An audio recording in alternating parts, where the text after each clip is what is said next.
Hi there, so this is episode 9 of She-Ra and the Princesses of Power, No Princess Left Behind.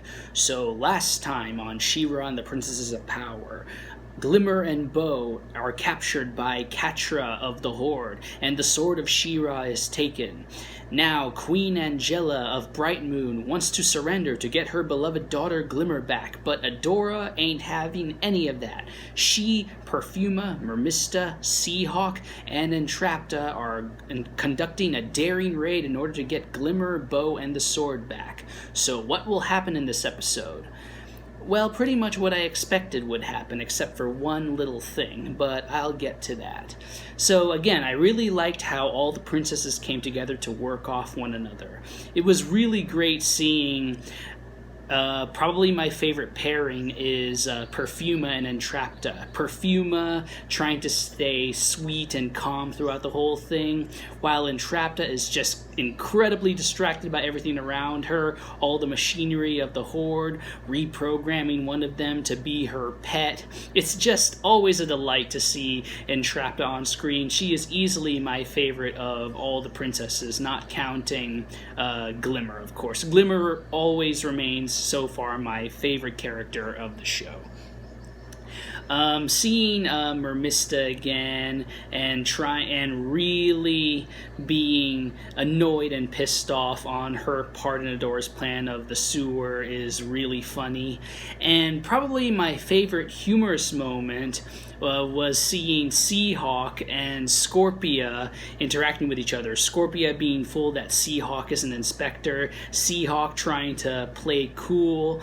It's just really hilarious. Seeing what are probably the two, not the dumbest characters, but probably the two most jolly characters of this whole show on opposing sides, playing off of each other. It's just really hilarious, and I hope to see more of that in the future. What really surprised me, and I really appreciated, was that brief moment when we had Bow in his cell and Kyle as his guard. It was really heartwarming to see Bow trying to be friendly with Kyle, Kyle really being and admitting that he is such a screw-up, and really delighting in Bow being his first ever real friend. And speaking of friends, the confrontation between Adora and Catra's squad and Lonnie was really telling. How even Lonnie is accusing Adora of abandoning her. Lonnie specifically saying, "We used to be your friends." Again, that does make me wonder. We only ever saw Adora interact with Lonnie, Kyle, and Lizard Man in the very first episode during the training sequence. And we all know how Adora and Catra have this friendship, but what is Adora's specific friendship with the rest of them? Were they ever as chummy as Adora and Catra, or did Adora not even think or care of Lonnie and Kyle and Lizard Man when she left? And did Lonnie really hurt from that? It's pretty interesting, and again, I appreciate how the show is really fleshing out even the secondary characters. Characters you would think are completely unimportant or just forgettable or throwaways. And so... what else? Yeah, the dynamic between Shadow Weaver, Adora, and Catra, again, it really goes into play here how Catra was the one who really orchestrated this plan, throwing it in Shadow Weaver's face, and then Hordak complimenting Shadow Weaver, and Shadow Weaver really taking all the credit.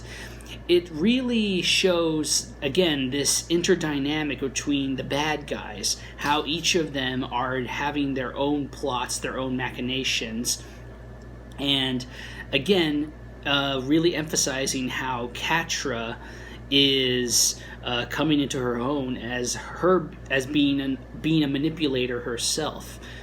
And that Catra would let Adora go in the end because Catra was snubbed by Hordak is really telling. Now, both of them still have a sort of a friendship, sort of regret towards each other. And so, when we will get to future episodes and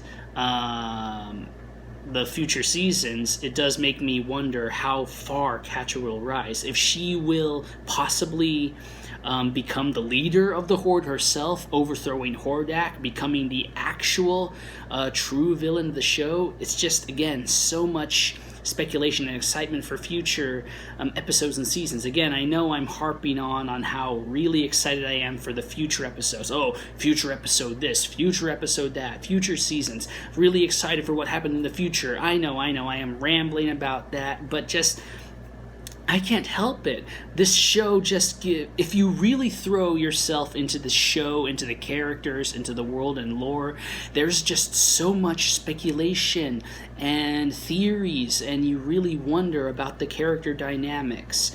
I feel this is the kind of show where really anything can happen and it will still work into the logic of it.